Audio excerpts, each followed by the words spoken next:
What happens when the most powerful telepathic beings in the galaxy accidentally peer into a human mind and discover that everything they believed about reality is a carefully constructed lie? When Queen Zalera of the Vorthak Empire and her twin princes stumble upon the thoughts of Ambassador Marcus Chun during a routine diplomatic meeting, they uncover a truth so devastating it could shatter the foundation of galactic civilization itself. The humans aren't the primitive, recently spacefaring species they pretend to be. There's something far more ancient, far more dangerous, and far more protective than anyone could imagine. And now that the secret is out, the real question isn't whether humanity will survive the revelation. It's whether the rest of the galaxy will survive learning what humans really are. In a universe where telepathy rules supreme and mental barriers are considered the ultimate defense, one species has managed to hide in plain sight for millennia.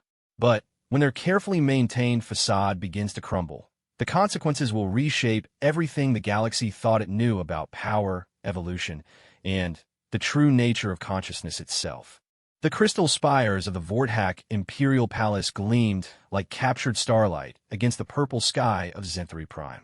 Within the highest tower, Queen Zalera adjusted her ceremonial robes and tried to suppress her irritation. Another diplomatic meeting with another species seeking membership in the Galactic Confederation. The humans, this time, a young race that had barely crawled out of their solar system 50 years ago, yet somehow managed to establish colonies on 17 worlds in that short span. Prince Kalon and Prince Vexer flanked their mother's throne, their telepathic presence a constant, comforting hum in her mind.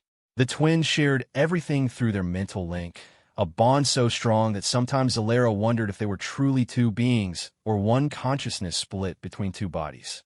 At 300 years old, they were barely adults by Vorthak standards, but their telepathic abilities already rivaled those of the ancient masters. The massive doors to the throne room opened with a soft whisper of displaced air. Ambassador Marcus Chun entered with measured steps, his small human delegation trailing behind him. Zalera studied the alien with mild interest. Humans were peculiar creatures, with their flat faces, strange hair that grew only on the tops of their heads, and those unsettling forward-facing eyes. Their lifespans were laughably short, barely a century at most, yet they displayed an energy and drive that impressed even the long-lived races. Marcus Chun appeared to be middle-aged by human standards, with graying hair at his temples and lines around his eyes that spoke of experience. He wore a simple black diplomatic uniform, unadorned except for a small golden pin representing Earth's government. As he approached the throne, he performed a respectful bow, neither too shallow nor too deep. "Your Majesty," Marcus said, his voice carrying the practiced cadence of a seasoned diplomat. "I bring greetings from the United Earth Government and our colonies. We are honored by this opportunity to discuss humanity's potential membership in the Confederation." Zalera nodded regally. The humans had been surprisingly effective in their expansion, establishing not just mining colonies, but actual thriving settlements. Their technology, while crude compared to the advanced races, showed remarkable innovation. What intrigued her most was their complete lack of telepathic ability. In a galaxy where mental communication was as common as spoken words, humans remained utterly silent to psychic senses. "Ambassador Chun," Zalera replied, her voice resonating with the harmonic undertones that marked her species. "Your people have shown remarkable adaptability in such a short time. The Confederation is always interested in species that display such potential." Prince Kalon stepped forward slightly, his twins' curiosity echoing through their shared mental link. "Tell us, Ambassador, how have your people managed such rapid expansion without the benefit of telepathic coordination? Most species require centuries to establish even a handful of successful colonies." Marcus smiled, and for just a moment, something flickered behind his eyes. "Humans have always been good at working together, Your Highness. We may not share thoughts directly, but we've developed excellent communication systems and organizational structures. Perhaps our limitations have forced us to become more creative in our solutions." It was then that it happened. Prince Vexer, eager to understand more about these fascinating creatures, reached out with his telepathic senses. It was meant to be a gentle probe, the mental equivalent of extending a hand in greeting. The twins had done it countless times with other species, reading surface thoughts and emotions to better understand diplomatic intentions. The mental barriers around humans were supposedly impenetrable, which made them perfect neutral parties in telepathic disputes. But Vexer's probe found an unexpected crack, a momentary lapse in whatever shielding humans possessed. For just an instant, his consciousness touched the edge of Marcus Chen's mind. What he found there made him stagger backward, his mental scream echoing through both his brother's mind and, inadvertently, their mother's. The throne room erupted in chaos. Kalon caught his brother as Vexer collapsed to his knees, his face pale with shock. Zalera rose from her throne, her own telepathic senses flaring as she tried to understand what had terrified her son so completely. The human delegation stepped forward in apparent concern, but Marcus Chun remained perfectly still, watching with those unsettling eyes. "What did you see?" Kalon demanded, his mental voice urgent and frightened as he supported his twin. Vexer's thoughts came in fragments, disjointed images, and concepts that made no sense. Ancient stars dying and being reborn. Civilizations rising and falling like waves. Technologies so advanced they seemed like magic. And, threading through it all, a presence so vast and old that it made the Vorthak Empire seem like children playing with toys. "Impossible," Zalera whispered, but she reached out with her own considerable telepathic abilities, following the mental trail her son had opened. The experience was like diving into an ocean and discovering it had no bottom. Marcus Chen's mind wasn't the simple, linear consciousness of short-lived species. It was layered, complex, with depths that seemed to stretch back through millennia. At the surface level, she found the thoughts and memories of a middle-aged human diplomat concerned about trade agreements and colonial policies. But beneath that layer was another, and another, and another. She saw memories of Earth not as a single world, but as hundreds of different versions across parallel dimensions. She saw humans not as a recently spacefaring species, but as ancient gardeners who have been quietly tending the galaxy for millions of years. She saw technologies that could reshape matter with a thought, weapons that could extinguish stars, and a philosophy of protection and guidance that had shaped the development of countless species. And then she saw herself, her empire, her sons, all existing within a carefully maintained preserve, protected and guided without ever knowing it. The revelation was so overwhelming that her mental barriers cracked, allowing the twins to share in her horrifying discovery. For a long moment, the three most powerful telepaths in the Vorthak Empire stood frozen, their worldview crumbling around them. Marcus Chun watched their reactions with the patience of something infinitely old. When he finally spoke, his voice carried harmonics that shouldn't have been possible for human vocal cords. "I apologize," he said softly. "We've worked very hard to maintain our barriers. Sometimes, when we're focused on complex negotiations, small cracks can appear." He paused, tilting his head slightly. "Though I suspect this particular revelation was inevitable. Your species is approaching a level of telepathic sophistication that makes our continued deception challenging." Zalera found her voice, though it came out as barely more than a whisper. "What are you?" Marcus smiled, and now she could see the weight of eons behind his expression. We've always told you we are, Your Majesty." "Months. It's just that your understanding of what that means has been somewhat limited."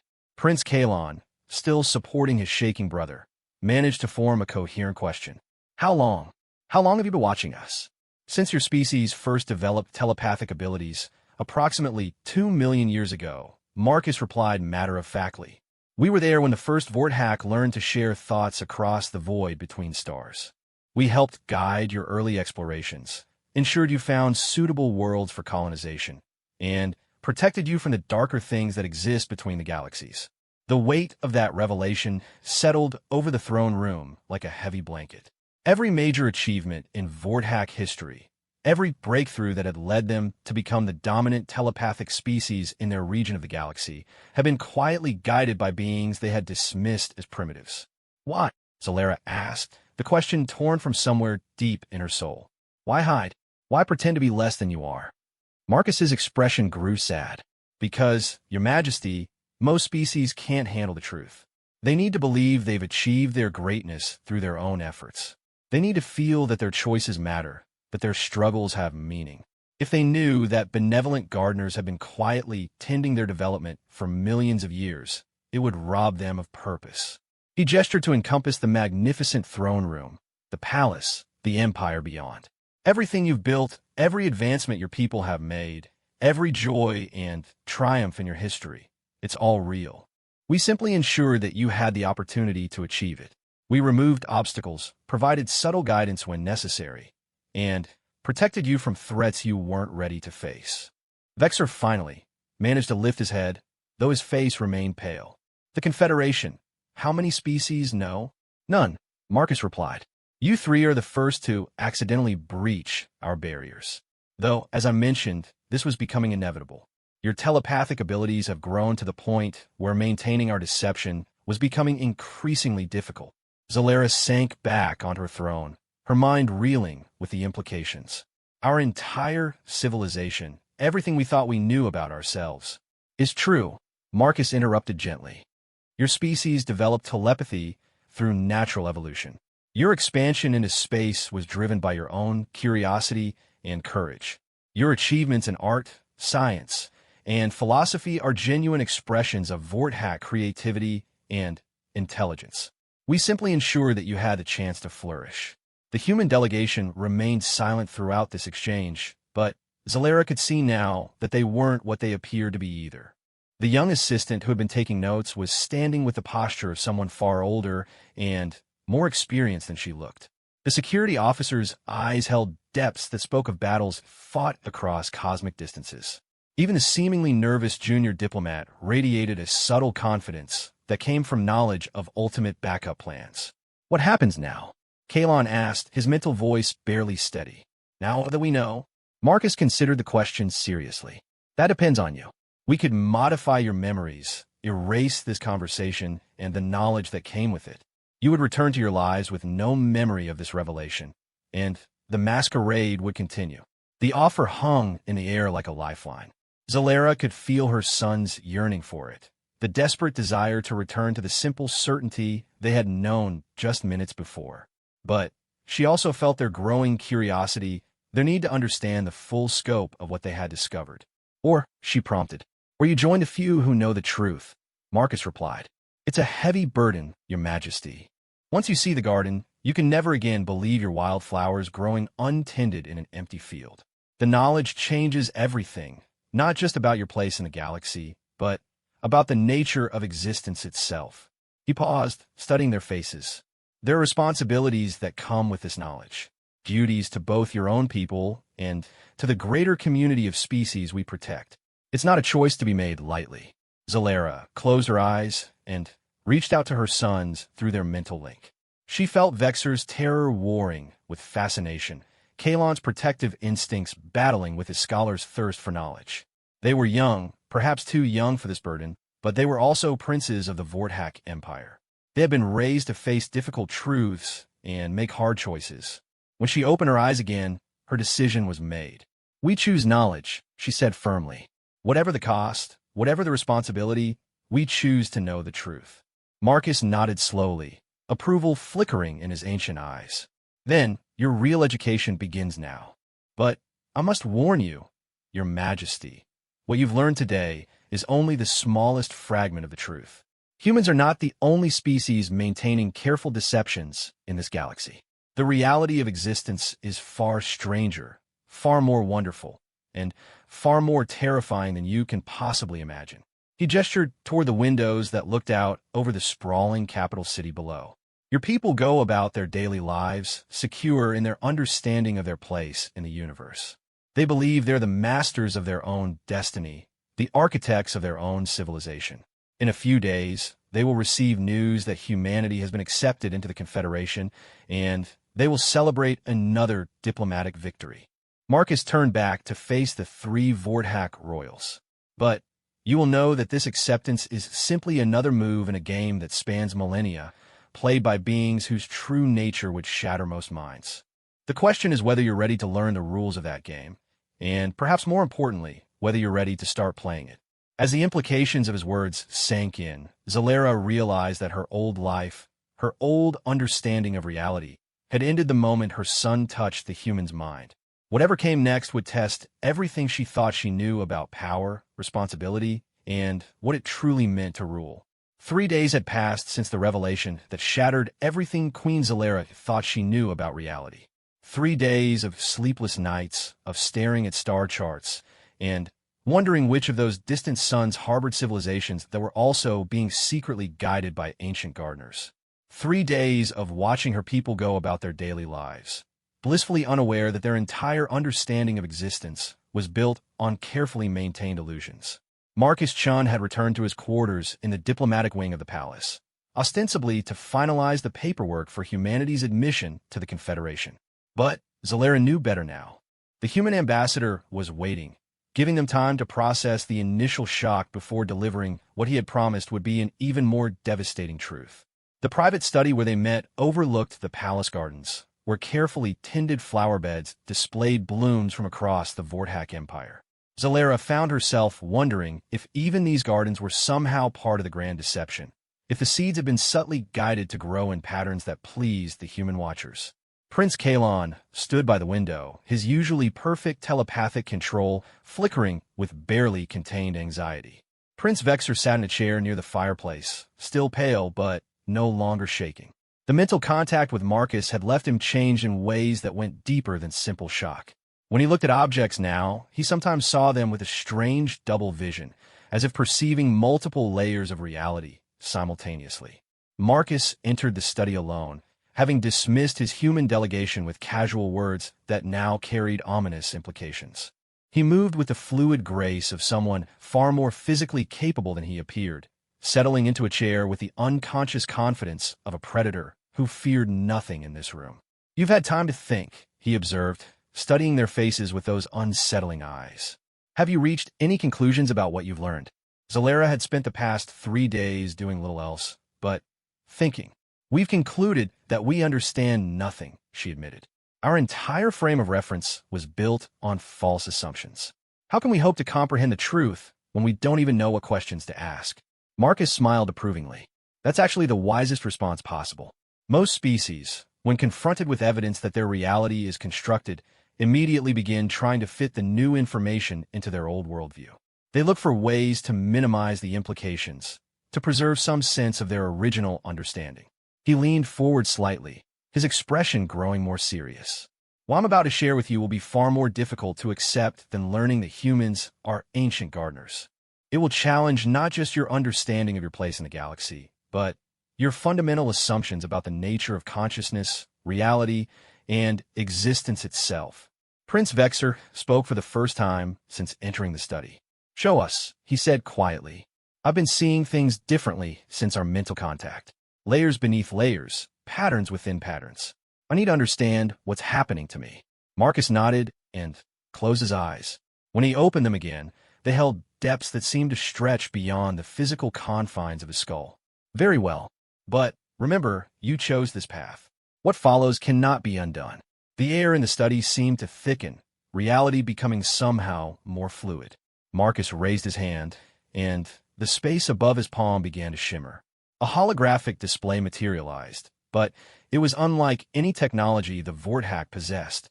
The projections seemed to exist in more than 3 dimensions, showing images that the mind could barely process. "This is your galaxy," Marcus began, and the display showed the familiar spiral of stars that contained the Vorthak Empire.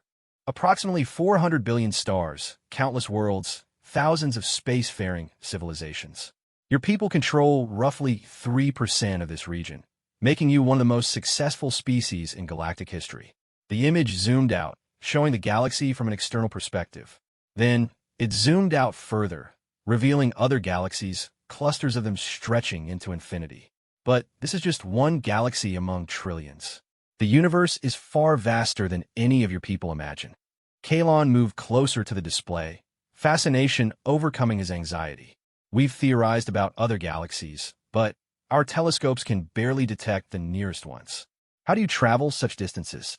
"We don't," Marcus replied simply. "We exist across them simultaneously." The display changed, showing what appeared to be the same galaxy from multiple angles at once. But as Zalera studied it more carefully, she realized these weren't different perspectives. They were different versions of the same galaxy, existing in parallel. Reality, Marcus continued, is not a single linear progression. It's a vast web of parallel dimensions, alternate timelines, quantum possibilities, all existing simultaneously. Your species perceives only one strand of this web, the timeline you call the present. But consciousness, true consciousness, exists across all strands at once. Vexer leaned forward, his enhanced perception allowing him to see deeper into the display. The layers I've been seeing are other versions of reality bleeding through, Marcus confirmed. When I accidentally share my consciousness with you, I open pathways in your mind that normally remain closed. You're beginning to perceive the multidimensional nature of existence. The implications hit Zalera like a physical blow. You're saying that everything we see, everything we experience, is just one possibility among infinite variations. More than that, Marcus replied, and the display shifted again. Now it showed billions of humanoid figures, all slightly different, but recognizably the same species, existing across countless dimensional layers. I am not a single individual named Marcus Chun. I am every possible version of Marcus Chun that exists across the quantum foam. When you speak to me, you're speaking to all of them simultaneously. The figure in the display turned to face them, and its voice came from everywhere at once. We are humanity across infinite dimensions. Every choice we've ever made, every path we've ever taken, every possibility we've ever considered. We exist in realities where Earth never developed life, where humans never evolved, where our species transcended physical existence billions of years ago. Kalon's legs gave out, and he sank into a nearby chair. That's impossible. The energy required to maintain consciousness across multiple dimensions would be infinite, Marcus agreed, which is why most species can only exist in one dimension at a time. But consciousness itself is multidimensional by nature. It's not bound by the physical laws that govern matter and energy. Most beings simply lack the awareness to perceive their own multidimensional nature. Zalera felt her mind straining to comprehend what she was hearing. How long have humans existed like this? We transcended single-dimensional existence approximately 50 million years ago, Marcus replied. But even before that, we were exploring the nature of consciousness and reality. What you think of as the human species is actually the end result of countless evolutionary paths across infinite dimensions, all converging into a single multidimensional entity. The display showed the evolution of humanity across multiple timelines. In some, there remained biological creatures, but developed incredible psychic abilities. In others, they transcended physical form entirely, becoming beings of pure consciousness. In still others, they merged with their technology, creating hybrid entities that spanned both organic and artificial intelligence. But here's where it becomes truly complex, Marcus continued, and the display now showed other species undergoing similar transformations. Humanity is not unique in achieving multidimensional consciousness. There are others far older than us who reached this state when the universe was young. And there's some so ancient that they existed before this reality came into being. Vexer was staring at the display with an expression of growing horror. How many species like you are there? Thousands, Marcus replied calmly. And most of them are completely incomprehensible to single-dimensional minds. We humans are actually among the youngest and most benevolent of the multidimensional entities. We chose to become gardeners to guide and protect younger species. Others have made different choices. The display shifted, showing dark shapes moving between the galaxies. They defied visual description, existing in so many dimensions simultaneously that the mind could only perceive them as wrongness made manifest. There are multidimensional entities that view younger species as resources to be consumed, Marcus explained. Others see them as threats to be eliminated. Some are so alien in their thought processes that they don't even recognize single-dimensional consciousness as truly alive. Zalera's voice was barely a whisper. Are we safe? Is our empire, our people? You are safe because we make you safe, Marcus replied. Every day, across countless dimensions, humanity fights to maintain the preserves where species like yours can develop naturally. We battle entities that could snuff out your sun with a casual thought, negotiate with beings that exist as living concepts rather than physical forms, and maintain barriers between dimensions to prevent realities from contaminating each other. The display now showed a vast cosmic war being fought across multiple planes of existence. Beings of incredible power clashed in battles that spanned galaxies, their conflicts creating and destroying entire universes. And through it all, figures that were recognizably human stood guard over countless worlds, protecting civilizations that would never even know they were in danger. This is why we maintain the masquerade, Marcus continued. If species like yours knew the truth about the multidimensional war being fought around them, about the entities that view them as either prey or pawns, they would either go mad with terror or despair at their apparent insignificance. Kalon found his voice. But we're not insignificant, are we? You wouldn't fight to protect us if we didn't matter somehow. Marcus smiled, and for the first time since the revelations began, it was a genuinely warm expression. You matter more than you can possibly imagine. Single-dimensional consciousness may seem limited compared to multidimensional awareness, but it has something that we've lost in our transcendence. Spontaneity, genuine creativity, the ability to make choices that aren't predetermined by awareness of all possible outcomes. The display showed scenes of Vorthack daily life, scientists making breakthrough discoveries, artists creating works of stunning beauty, children laughing as they learn to use their telepathic abilities for the first time. When I see a young Vorthack child taking their first steps into telepathic communication, I'm witnessing something that I, with all my multidimensional awareness, can never experience again. That moment of wonder, of discovery, of genuine surprise at the universe's possibilities. He stood up, dismissing the display with a gesture. Single-dimensional species are the universe's capacity for renewal. You create genuinely new things, have genuinely original thoughts, make choices that surprise even entities who can see across infinite timelines. In a very real sense, you are the future. We ancient beings are the custodians of the present, but you are the ones who will shape what comes next. The weight of that responsibility settled over the three Vorthack royals. They weren't just learning about their place in a cosmic hierarchy. They were discovering that they had a role to play in the fundamental structure of existence itself. What do you need from us? Zalera asked, surprising herself with the steadiness of her voice. Why reveal this truth to us now? Marcus's expression grew grave. Because the war is changing. New entities are entering our reality from dimensions so alien that even we struggle to understand their nature. The old alliances among multidimensional beings are shifting. Some who were once neutral are choosing sides, and some who were once allies are becoming enemies. He moved to the window, looking out at the sprawling city below. We need species like yours to evolve faster, to develop capabilities that might help in the coming conflicts.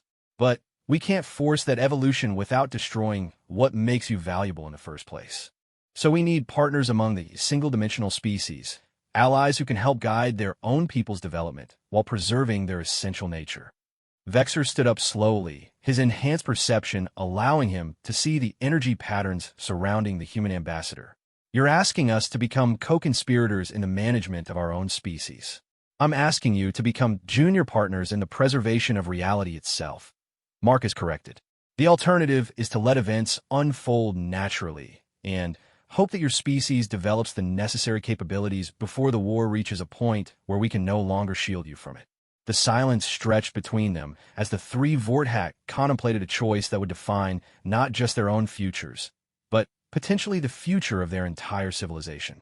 Outside the window, the city sparkled in the afternoon sun, its inhabitants going about their lives in blissful ignorance of the cosmic forces swirling around them.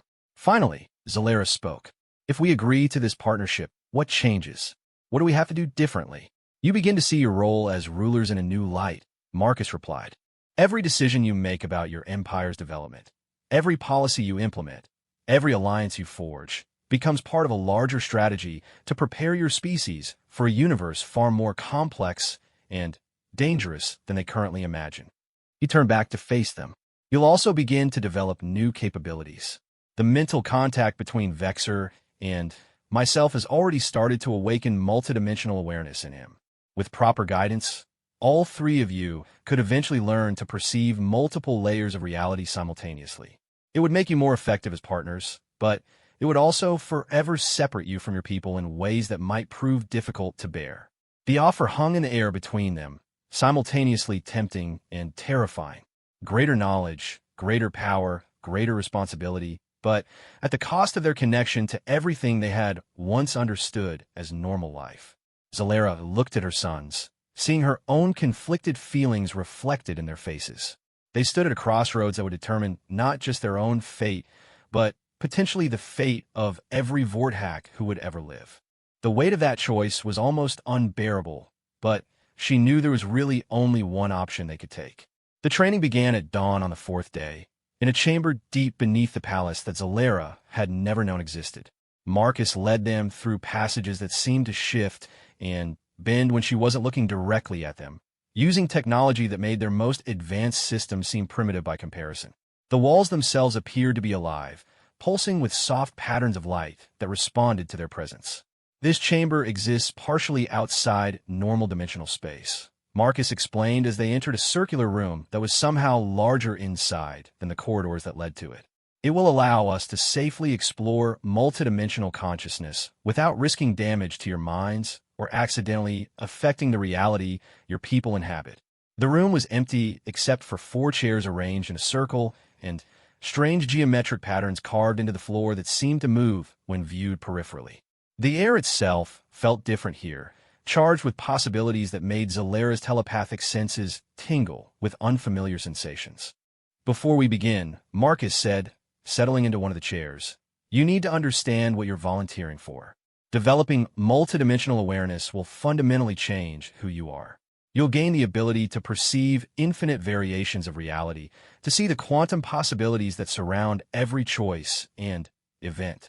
But you'll also lose something precious, the ability to experience genuine surprise, to feel that a moment is unique and unrepeatable."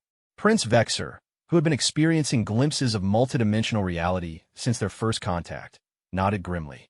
"I've already started to see it.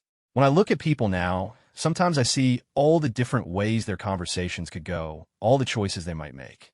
It's fascinating, but also," he paused, searching for words, "lonely. When you can see every possible outcome, nothing feels special anymore. That's the price of transcendence," Marcus acknowledged. "But it's also the source of our strength. When you can perceive all possibilities simultaneously, you can choose the paths that lead to the best outcomes for the greatest number of beings.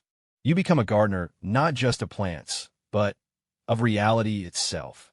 Kalon took his seat with visible reluctance. "How do we know we can trust you? How do we know this isn't just another layer of deception, another way to control us?" Marcus smiled approvingly. "Excellent question. The truth is, you don't know.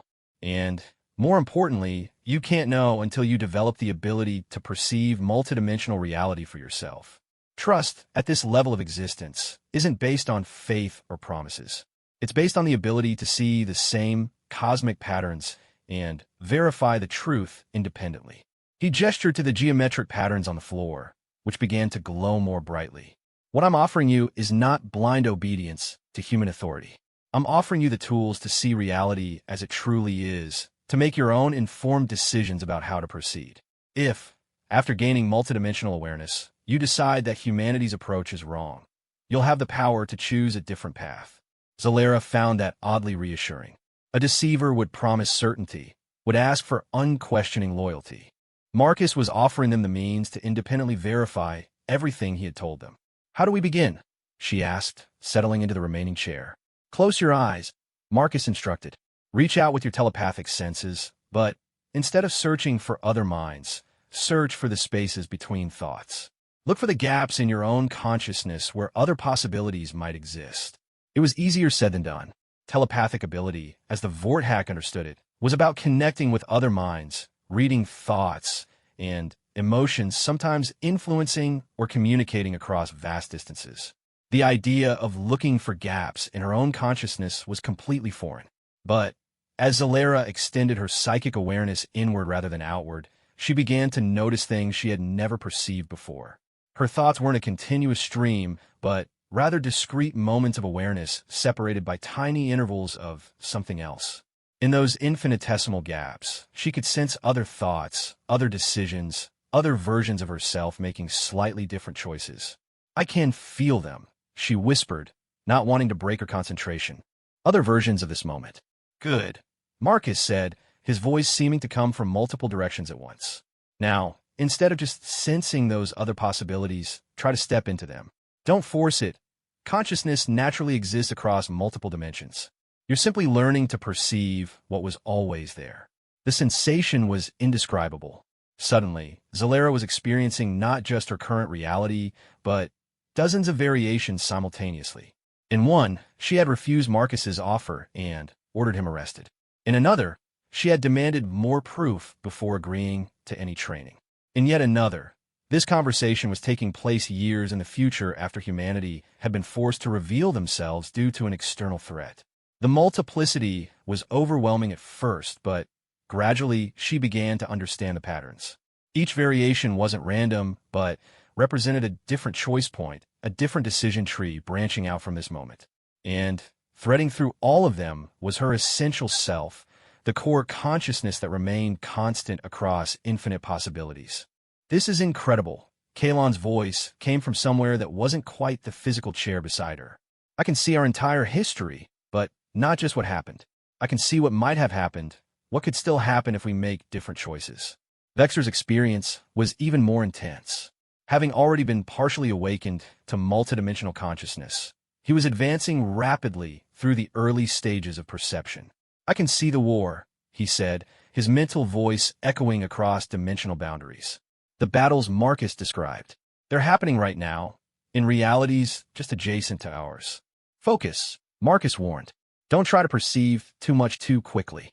Multidimensional awareness must be developed gradually, or you risk losing connection to your original reality entirely. But even as he spoke, Zalera could sense that her sons were pushing the boundaries of what was safe.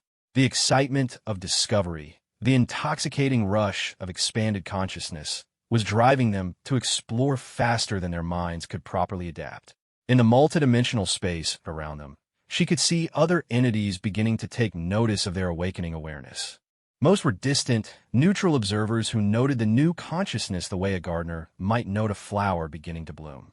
But others were different, alien, and hungry, drawn by the emergence of new minds they might be able to influence or consume. Something's wrong, she said, her voice tight with alarm. There are things out there, watching us. Marcus's response was immediate and decisive. The geometric patterns on the floor blazed with brilliant light, creating barriers that pushed the alien presences back to a safe distance. Predatory entities, he explained tersely. They hunt newly awakened multidimensional consciousness, trying to parasitize or subsume emerging awareness before it can develop proper defenses. The attack, when it came, was unlike anything in Zalera's experience. It wasn't a physical assault or even a conventional telepathic attack. It was an attempt to rewrite the fundamental nature of their consciousness, to convince their minds that they had always been extensions of the attacking entity rather than independent beings. Vexer screamed, his expanded awareness making him the primary target. Across multiple dimensions, simultaneously, things that were only barely definable as alive wrapped themselves around his consciousness, trying to digest his newfound multidimensional perception. Zalera and Kalon moved to help him instinctively, their telepathic training making them react as a unified force. But their single-dimensional abilities were useless against entities that existed across infinite realities. Marcus acted with the fluid efficiency of someone who had fought such battles countless times. His consciousness expanded across dimensions, becoming something vast and terrible that dwarfed the parasitic entities. With surgical precision, he severed their connection to Vexer while simultaneously tracing their origins across the quantum foam. Scouts, he said grimly as the immediate threat was neutralized. This awakening has been noticed by entities that prefer their prey to remain unconscious. They'll be back with more organized forces. Vexer was shaking, his newly expanded awareness badly damaged by the attack. In some dimensions, Zalera could see versions of him that hadn't survived the encounter, their consciousness consumed and incorporated into alien hive minds. This is what the war is about, isn't it? Kalon asked, his voice heavy with new understanding. It's not just about protecting single-dimensional species from multidimensional threats. It's about the fundamental question of what consciousness is allowed to become. Marcus nodded approvingly. Very good. Yes, The cosmic war is ultimately about the nature of consciousness itself. Some entities believe that all awareness should be subsumed into collective hive minds. Others think consciousness should be harvested and consumed as a resource. Still others want to eliminate consciousness entirely, viewing it as an aberration in the natural order of the universe. He helped Vexer to steady his damaged awareness, using techniques that seemed to involve folding reality in ways that defied comprehension. Humanity, along with our allies, believes that consciousness should be free to develop naturally, to explore its own possibilities without being forced into predetermined patterns. We fight to preserve the right of beings to become whatever they choose to become. The implications were staggering. Every moment of their lives, every thought they had ever had, existed within a battleground where cosmic forces struggled over the fundamental nature of existence itself. How long has this war been going on? Zalera asked. Since consciousness first emerged in this universe, Marcus replied.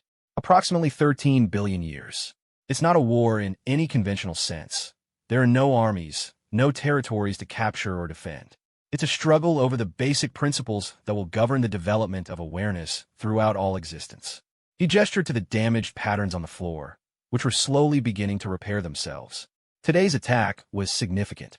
The predatory entities now know that the Vorthak royal family is developing multidimensional awareness. They'll share that information with other hostile forces, who will begin to view your entire species as a potential threat or resource. The weight of what they had set in motion was beginning to sink in. By choosing to awaken their consciousness, they had inadvertently painted a target on their entire civilization. We can protect you, Marcus continued, but only to a point. The ultimate defense against multidimensional predators is your own developed awareness. You need to advance quickly enough to defend yourselves, but carefully enough to avoid attracting more attention than we can deflect. Over the following hours, Marcus taught them the basics of multidimensional defense. It was like learning to build walls out of solidified possibility, to create barriers from crystallized intention. The techniques required a completely different way of thinking about reality and consciousness. Every thought you think exists across multiple dimensions, he explained as they practiced creating protective barriers around their awareness. When you focus your intention strongly enough, you can make certain possibilities more real than others. That's the foundation of multidimensional manipulation. Kalon was struggling with the concept. But if all possibilities exist simultaneously, how can we make one more real than another? Reality isn't binary, Marcus replied. It's a spectrum of probability. Some possibilities are more likely than others, more heavily weighted in the quantum foam. Consciousness can influence those weights, can nudge certain outcomes toward greater probability. As they practiced, Zalera began to understand the true scope of what humanity was doing as cosmic gardeners. They weren't just protecting species from external threats. They were subtly adjusting probability weightings to ensure that positive outcomes were more likely than negative ones. Every scientific breakthrough, every artistic achievement, every moment of compassion or understanding was gently encouraged to manifest while destructive possibilities were quietly discouraged. It's not control, Marcus explained when she voiced this realization. It's gardening in the truest sense. A gardener doesn't force flowers to bloom. They create conditions where blooming is more likely. They remove obstacles, provide nourishment, and protect against threats. But the beauty that emerges is genuine and natural. By the end of their first training session, all three Vorthak had developed rudimentary, multidimensional awareness. They could perceive alternate realities, defend themselves against basic psychic attacks from extra-dimensional entities, and even influence probability in small ways. But they had also gained a sobering understanding of the cosmic forces arrayed around them. Their awakening had been noticed by ancient intelligences that viewed consciousness as either a resource to be harvested or a threat to be eliminated. The relative safety their people had enjoyed for millions of years was about to become far more precarious. What's our next step? Zalera asked as they prepared to leave the training chamber. Marcus's expression was grave. Now we begin to prepare your species for a war they don't know they're already fighting. And we hope that when the time comes, they'll be ready for the truth about what's really at stake in the cosmos. As they walked back through the shifting corridors toward the palace proper, Zalera couldn't help but notice how different everything looked through her enhanced perception. She could see the probability streams flowing around every person they passed, the alternate possibilities branching out from each moment. The simple certainty of single-dimensional existence was gone forever, replaced by an overwhelming awareness of infinite complexity. But with that complexity came power. For the first time in her life, she felt truly capable of protecting her people, not just from conventional threats, but from the cosmic horrors that lurked between dimensions, hunting for consciousness to consume. The question now was whether that power would be enough, and whether they could develop it quickly enough to matter when the real war finally came to their corner of reality. 6 months had passed since the first training session, and the royal family's transformation was becoming harder to hide. Queen Zalera moved through her daily duties with the fluid grace of someone who could see multiple probability streams simultaneously, always knowing the most likely outcomes of her decisions. The princes had developed an uncanny ability to anticipate problems before they manifested, suggesting solutions that seemed to come from nowhere, but always proved remarkably effective. The Vorthak court had begun to whisper about the royal family's enhanced abilities, attributing them to everything from divine blessing to secret technological augmentation. Only Marcus Chun, now officially serving as humanity's ambassador to the Vorthak Empire, knew the true source of their growing power. The training sessions continued in the hidden chamber beneath the palace, where reality was more malleable and the risks of dimensional contamination were minimized. Each week brought new revelations about the true nature of existence and their growing role in the cosmic war. Today we're going to attempt something more advanced, Marcus announced as they gathered for what had become their regular morning session. You've mastered basic multidimensional perception and defensive techniques. Now you need to learn active probability manipulation on a larger scale. The chamber had been reconfigured, its geometric patterns now forming complex three-dimensional structures that hung in the air like crystallized mathematics. Each pattern represented different aspects of reality that could be influenced through focused consciousness. What kind of larger scale? Kalon asked, though his enhanced perception was already showing him glimpses of the possibilities. Marcus gestured to one of the floating patterns, and it expanded to show a representation of the Vorthak home system. Your scientists have been working on a new type of faster-than-light communication system. In the primary probability stream, their current approach will lead to a breakthrough in approximately 18 months. But there are hostile entities that would prefer your people not develop that capability. The display showed dark tendrils of influence threading through the probability streams, subtly encouraging equipment failures, promoting doubt among the research team, and increasing the likelihood of funding cuts. The interference was so subtle that it would appear to be natural setbacks, but the cumulative effect would be to delay the breakthrough indefinitely. We need to counter that influence, Marcus continued, but in a way that doesn't simply force the breakthrough to happen. Heavy-handed probability manipulation leaves traces that can be detected by our enemies. Instead, we need to create conditions where success becomes naturally more likely. Zalera studied the patterns, her enhanced perception allowing her to see the delicate balance of forces at work. It's like steering a river without building dams. You adjust the banks slightly, remove a few obstacles, but let the water find its own path. Exactly, Marcus confirmed. Now, working together, reach out to the probability streams surrounding the research project. Don't force changes, suggest them. Encourage slightly higher energy efficiency in their equipment. Promote moments of inspiration among the researchers. Reduce the likelihood of critical components failing at crucial moments. It was the most complex, multidimensional manipulation they had attempted. Each of them had to maintain awareness of multiple reality layers while carefully adjusting probability weights without leaving detectable traces of interference. The mental strain was enormous. But as they worked, something unexpected happened.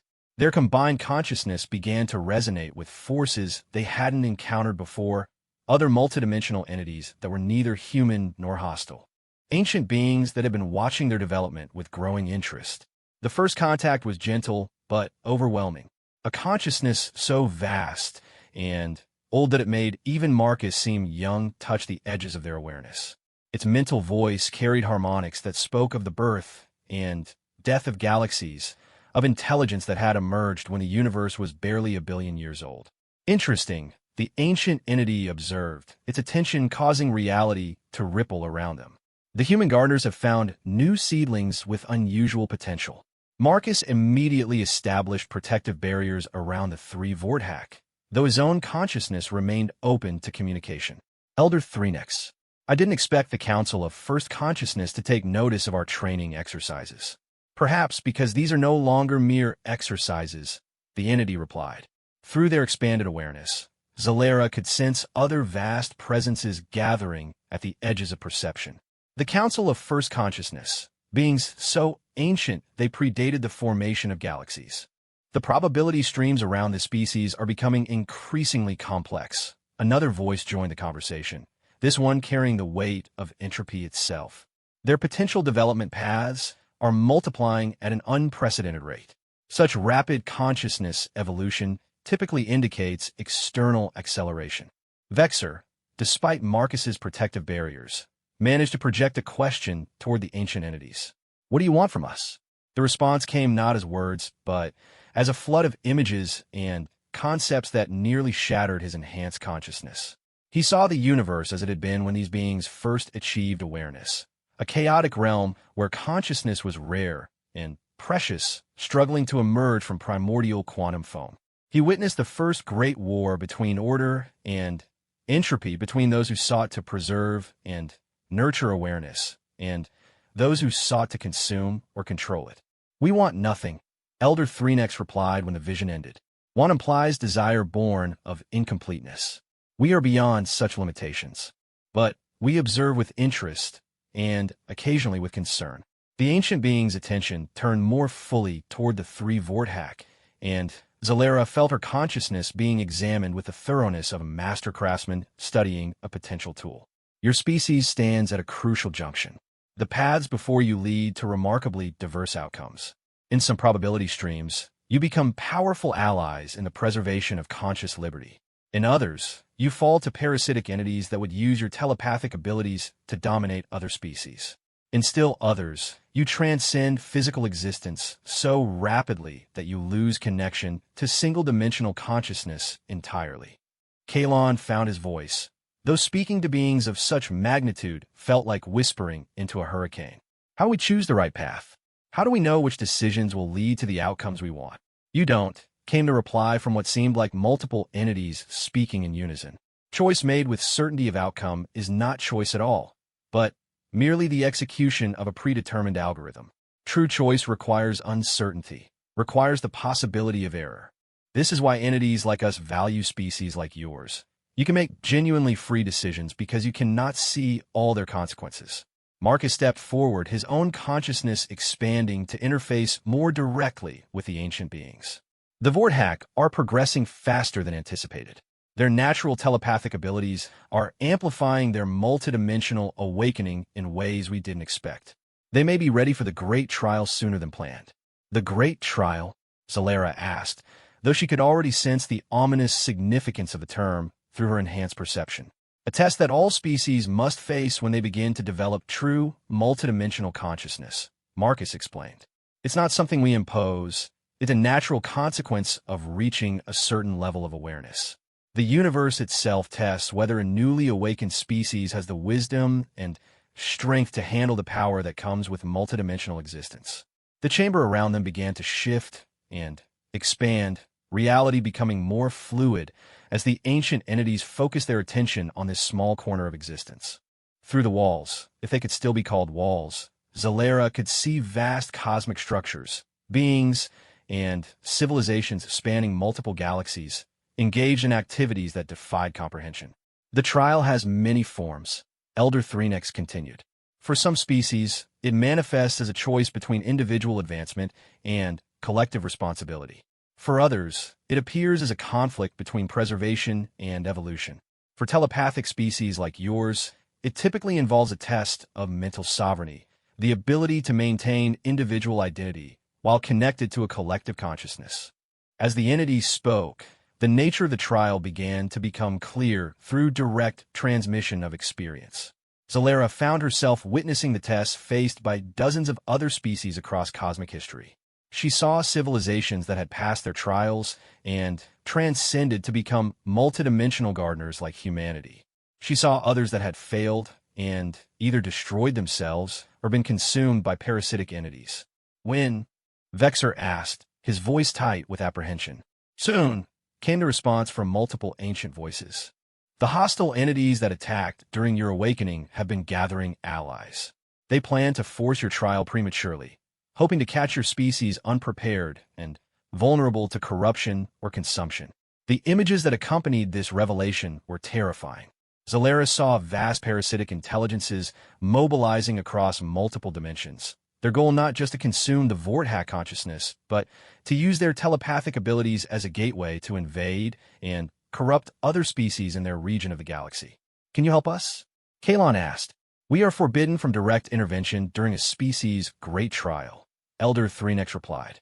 To do so would invalidate the test and prevent genuine transcendence. However, we can observe, and we can ensure that the trial proceeds according to cosmic law rather than being corrupted by hostile manipulation. Marcus's expression was grim as he processed this information. How long do we have to prepare them? The confluence of probability streams suggests the trial will begin within your local time frame of 72 hours, another ancient entity replied. The parasitic coalition has chosen their moment carefully, when your species is advanced enough to be worth consuming, but not yet developed enough to resist effectively. The weight of imminent cosmic judgment settled over the chamber like a heavy shroud.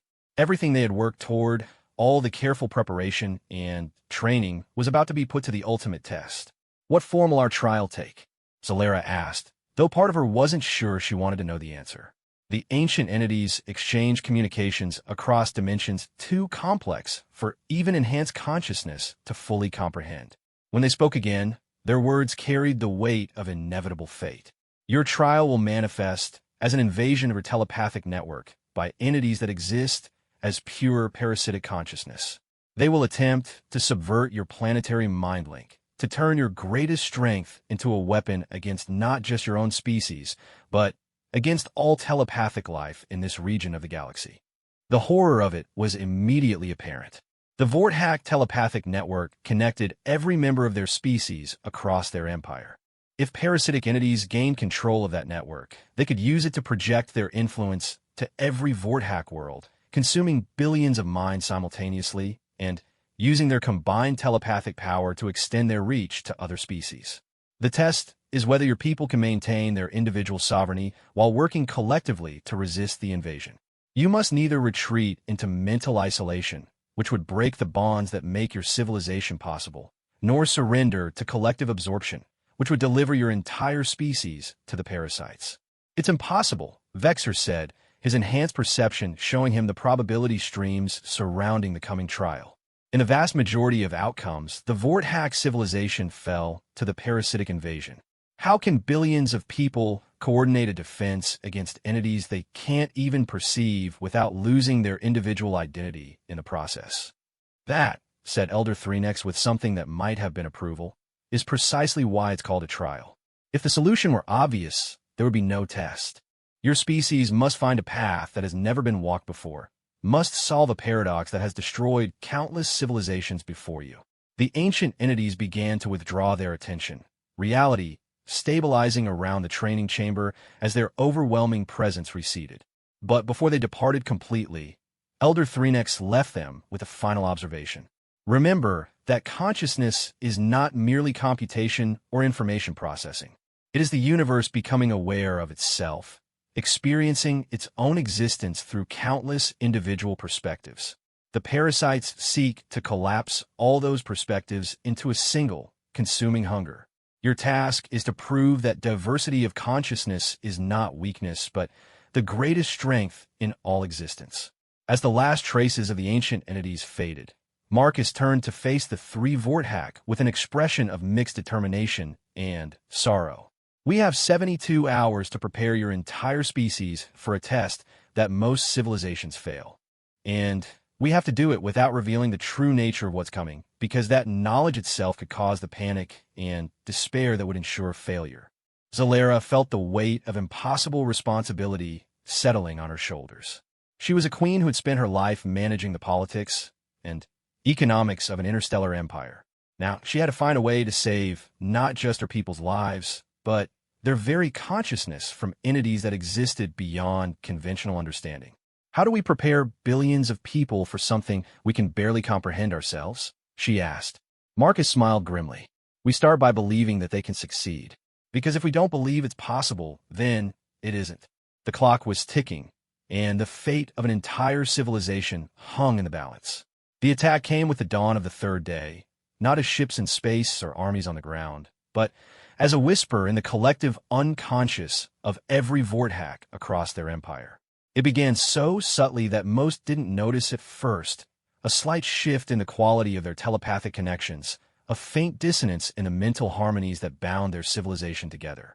Queen Zalera felt it immediately from her position in the palace's command center, where she had spent the past 72 hours coordinating what appeared to be routine military exercises, but was actually preparation for a war unlike any in galactic history. The parasitic entities were infiltrating the Vorthack telepathic network with surgical precision, introducing thoughts and emotions that felt authentic, but carried a subtle wrongness that set her enhanced consciousness on edge. It's starting, she announced to the assembled military leaders, none of whom could perceive what she was sensing. To them, the exercises were simply an unusual but comprehensive test of the Empire's defensive capabilities. They had no idea they were about to face enemies that existed in dimensions they couldn't perceive. Prince Kalon and Prince Vexer stood at separate monitoring stations across the chamber, their consciousness extended through the telepathic network to track the invasion's progress. The parasites were clever, spreading their influence gradually to avoid triggering the natural immune responses of the collective Vorthack mind. They posed as stray thoughts, random emotions, minor mood shifts that could easily be dismissed as normal mental fluctuation. Population centers on Thrender 7 are showing the first signs of coordinated behavioral changes, Kalon reported, his enhanced perception allowing him to detect patterns that would be invisible to conventional analysis. The parasites are testing the waters, seeing how much influence they can exert before being detected. Through her multidimensional awareness, Zalera could see the true scope of the invasion. The attacking entities existed as pure consciousness, vast parasitic minds that had consumed countless species across cosmic history. They moved through the quantum foam between dimensions like predators stalking prey. Their ultimate goal, not just the consumption of individual Vorthack consciousness, but the subversion of their entire telepathic network. Phase 1 of the defense protocol, she ordered, activating systems that her people believed were designed to counter conventional telepathic attacks, but had actually been modified using human technology to function against multidimensional threats. Across the Empire, specialized broadcasting stations began transmitting what appeared to be routine mental health programming, meditation exercises, emotional regulation techniques, and cognitive training designed to strengthen individual mental resilience. In reality, these programs contained subtle, multidimensional harmonics that would help individual Vorthack minds resist parasitic influence without their conscious awareness. Marcus Chun stood in the shadows at the edge of the command center, his presence officially explained as diplomatic observation, but actually serving as humanity's contribution to the defense. He couldn't intervene directly without invalidating the trial, but he could provide guidance and support to help the Vorthack find their own solution. The parasites are accelerating their timeline, he reported quietly to Zalera during a brief moment when the command staff's attention was elsewhere. They've detected the defensive broadcasts and are moving to full invasion mode earlier than anticipated. The change was immediately apparent through the telepathic network. What had been subtle influence became overt assault as the parasitic entities dropped their pretense of stealth. Across dozens of worlds, Vorthack citizens suddenly found their thoughts invaded by alien consciousness that sought to overwrite their individual identity with parasitic hunger. The reports began flooding into the command center within minutes. Mass hysteria on Corvin Prime as citizens experienced telepathic overload. Violent riots on the mining colonies as parasitic influence turned normal disagreements into homicidal rage. Entire populations on smaller worlds falling silent as their consciousness was consumed and incorporated into the growing parasitic collective. We're losing them, Vexer said, his voice tight with strain as he tried to maintain his connection to the network while fighting off direct parasitic attacks on his own mind. The defensive broadcasts aren't enough. The parasites are too strong, too coordinated.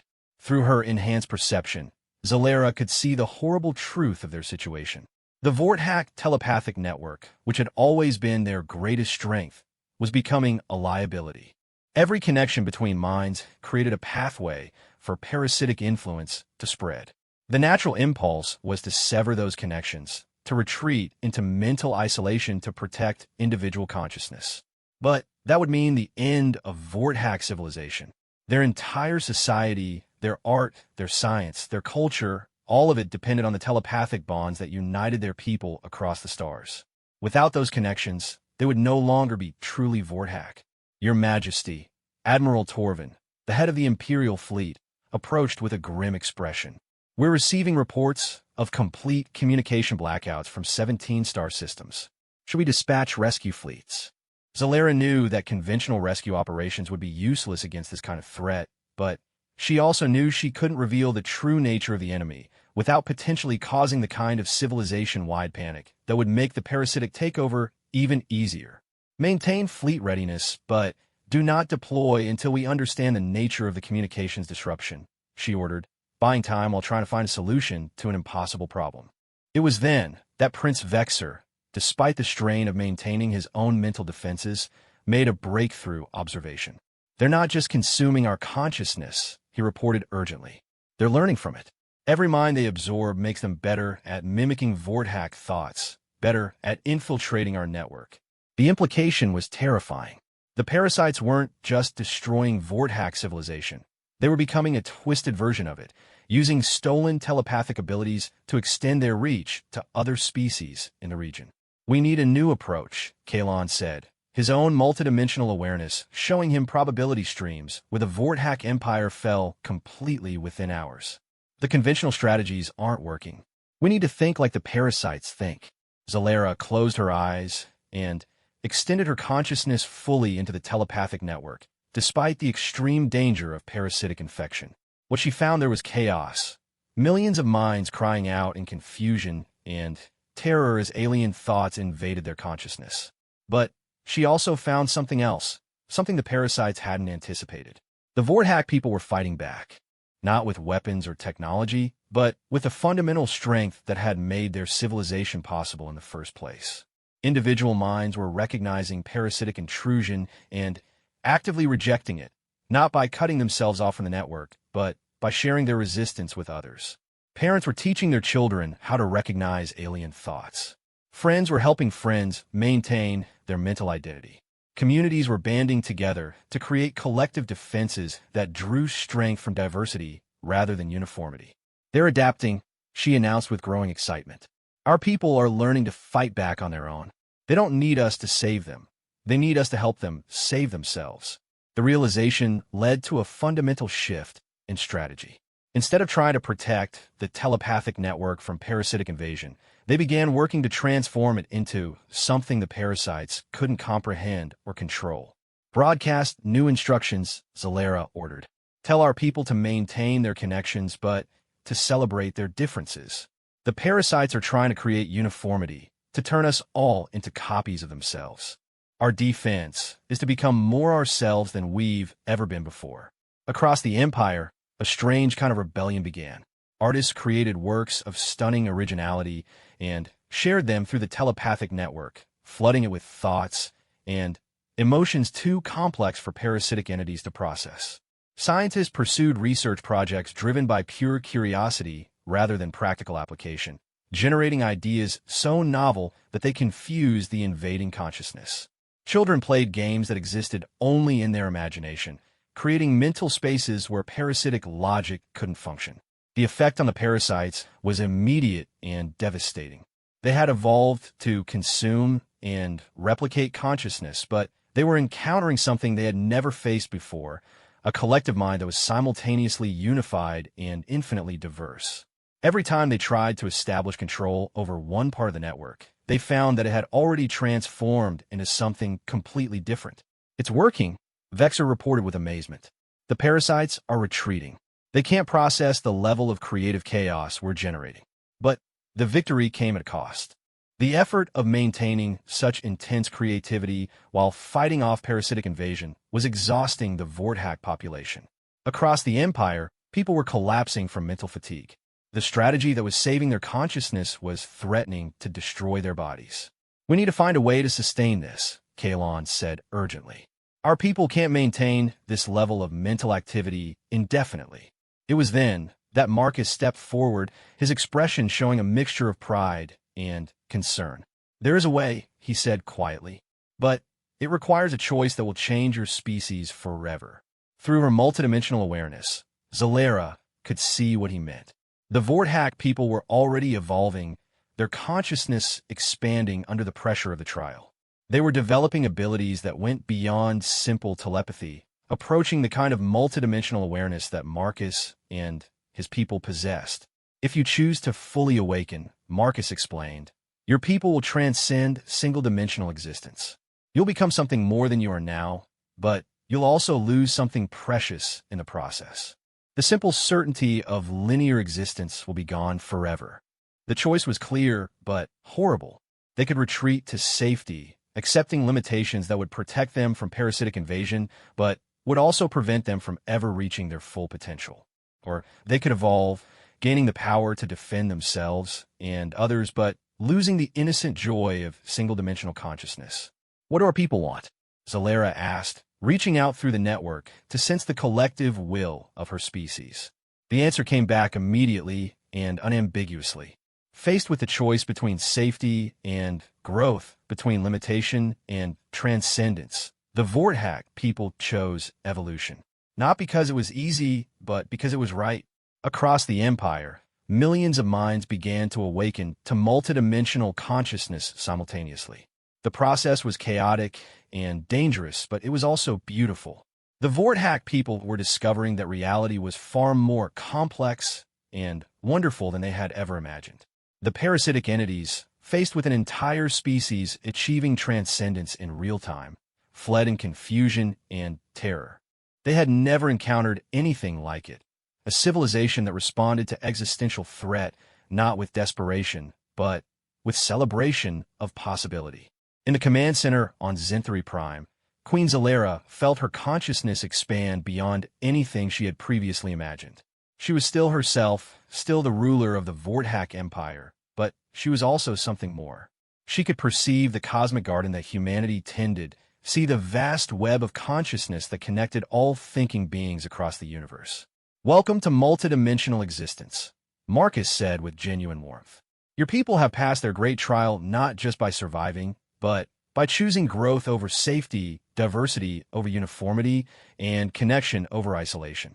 Prince Kalon and Prince Vexer stood beside their mother, their own consciousness transformed by the experience. They were no longer simply Vorthak royalty. They were multidimensional beings with the power to shape reality itself. "What happens now?" Kalon asked, though his expanded awareness was already showing him glimpses of the possibilities ahead. "Now you become gardeners yourselves," Marcus replied. "Your people will need time to adjust to their new abilities, to learn how to use their power responsibly. And there are other species in this region who will need protection and guidance as they develop toward their own trials." Zalera nodded, understanding the scope of the responsibility they had accepted. The Vorthak Empire was no longer just a political entity managing the affairs of a single species. They had become custodians of consciousness itself, protectors of the fundamental right of all thinking beings to exist and grow according to their own nature. Through the telepathic network, she could feel her people's mixture of wonder and confusion as they adapted to their expanded consciousness.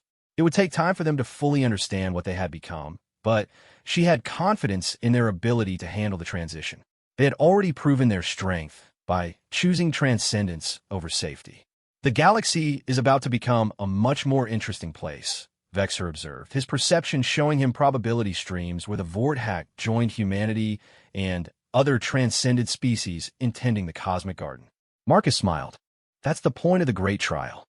Not just to test whether a species can survive transcendence, but to add new perspectives to the community of multidimensional consciousness.